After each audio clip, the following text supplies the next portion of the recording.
নমস্কার, আমি শ্রীমান্তিকা। আমি আজকে আবার নতুন রান্না নিয়ে চলে এসেছি। কিন্তু তোমরা দেখে বুঝতেই পারছো যে আমি একটা শাকের রেসিপি দেখাবো। এটা হচ্ছে কুমড়ো গাছ।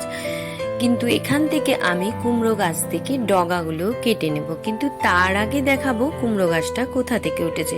দুর্দান্ত একটা রেসিপি, যেটা তোমরা খুব সহজেই বানিয়ে খেতে পারবে। তাই তোমরা এই ভিডিওটাকে না টেনে পুরোটা দেখতে থাকো, দেখবে ভালো লাগবে।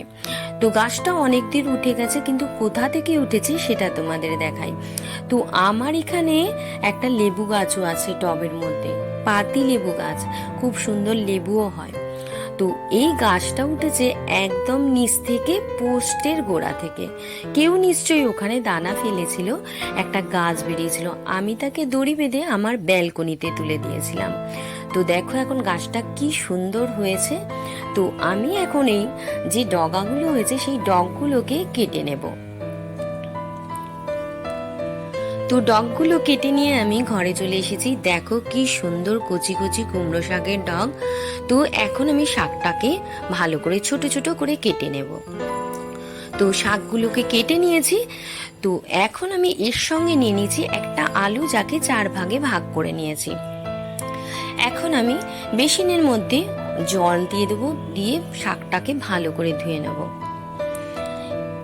জলটা ছেড়ে দিয়েছি, দেখো খানিকক্ষণ বাদেই পুরো বেসিনের জলে জল হয়ে যাবে।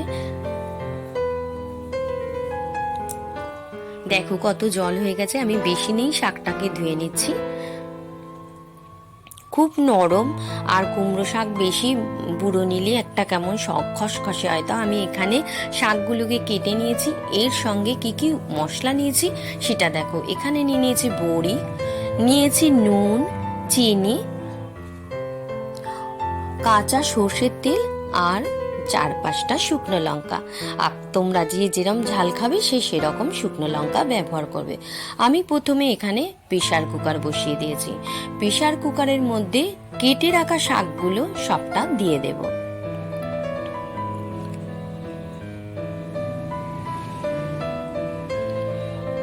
এরপরে দিয়ে দেব স্বাদ মতন নুন,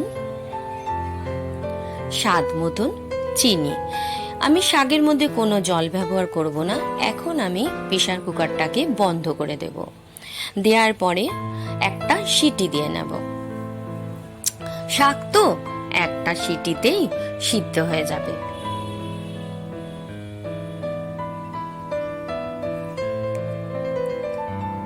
দেখো একটা সিটি দিয়ে নেব, এক্ষুনি সিটিটা পড়ে যাবে। সিটি পড়ে গেছে। তো এখন খুলে দেখে নেব শাকটা কেমন সিদ্ধ হয়েছে। দেখো শাকটার মধ্যে কিন্তু অল্প জলও এখনো আছে। তো এইটুকু জল কোনো ব্যাপার না, শাকটা আমরা ছেঁকেই তুলে নেব। ভাবেতে দেখো পুরো ক্যামেরাটা ধোয়া ধোয়া হয়ে গেল। তো শাকটা এখন আমি একটা পাত্রের মধ্যে তুলে নেব। শাক তোলা হয়ে গেছে, দেখো কি সুন্দর শাকটা সিদ্ধ হয়েছে। এখন আমি এর মধ্যে কেটে রাখা একটা আলু যে 4 পিস করে রেখেছিলাম সেই প্রেসার কুকারের মধ্যে দিয়ে দিলাম। দিয়ে দেবো পরিমাণ মতো জল, আর দিয়ে দেবো স্বাদ মতো নুন। নুন দিয়ে আলু না সিদ্ধ করলে আলু ভালো লাগবে না, তাই নুনটা দিয়ে দিলাম। এবার প্রেসার কুকারটা বন্ধ করে আমি এটাতেও 2টো সিটি দিয়ে নেব।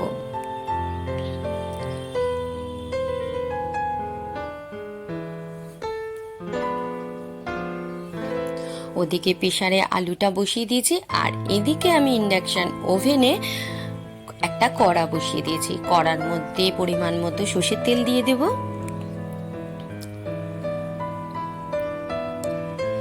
তেলটা গরম হওয়া অবধি অপেক্ষা করতে হবে।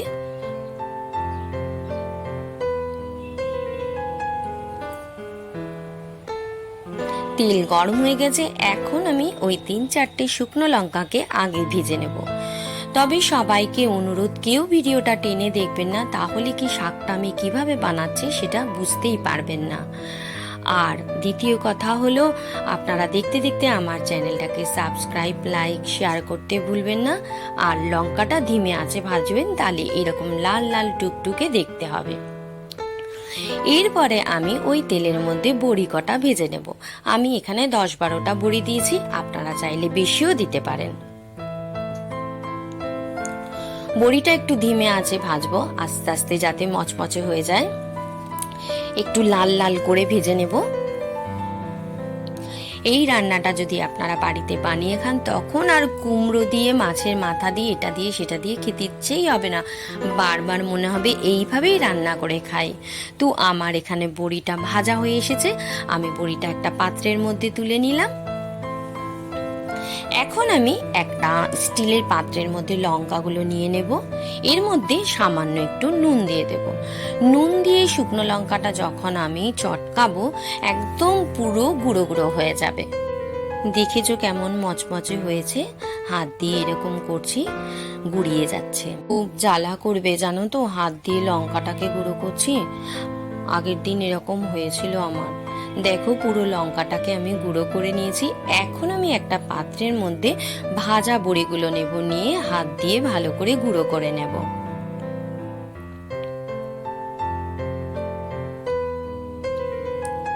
দেখো, সব বড়িগুলো আমি হাত দিয়ে ভেঙে নিয়েছি।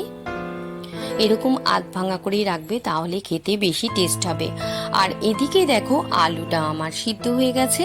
এখন আমি এটা একটা পাত্রের মধ্যে আলুটা তুলে নেব। খুব সুন্দর সিদ্ধ হয়েছে, দেখো নিজেই ভেঙে গেছে আলুগুলো। এইবার দেখো, আমি শাকটা একটা পাত্রের মধ্যে নিয়ে নিয়েছিলাম। শাক নিয়ে নিয়েছি, এখানে নিয়ে নিয়েছি বড়ি ভাজা, আর নিয়ে নিয়েছি সিদ্ধ আলু, আর নিয়ে নিয়েছি শুকনো লঙ্কা ভেজে রাখা, যেটাকে আমি গুঁড়ো করে নিয়েছিলাম। আর এখানে নিয়ে নিয়েছি তেল।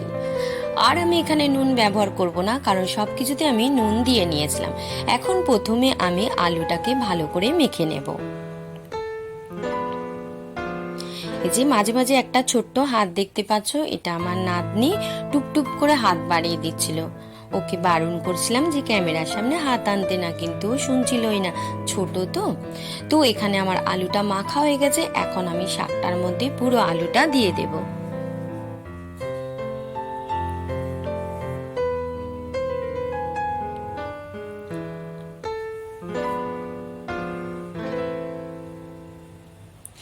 এরপরে দিয়ে দেব ভেজে রাখা বড়িটা, যেটাকে আমি হাত দিয়ে গুঁড়ো করে নিয়েছিলাম। এরপরে দিয়ে দেব শুকনো লঙ্কা, ভাজা শুকনো লঙ্কা, তোমরা যে যেরকম খাবে সেরকমই ঝালটা দিও। এরপরে দিয়ে দেব 1 চামচের মতো কাঁচা সর্ষের তেল, একটু তেলটা বেশি দিলে ভালো লাগবে বেশি খেতে। এরপরে আমি পুরো শাকটাকে সবকিছু দিয়ে মেখে নেব।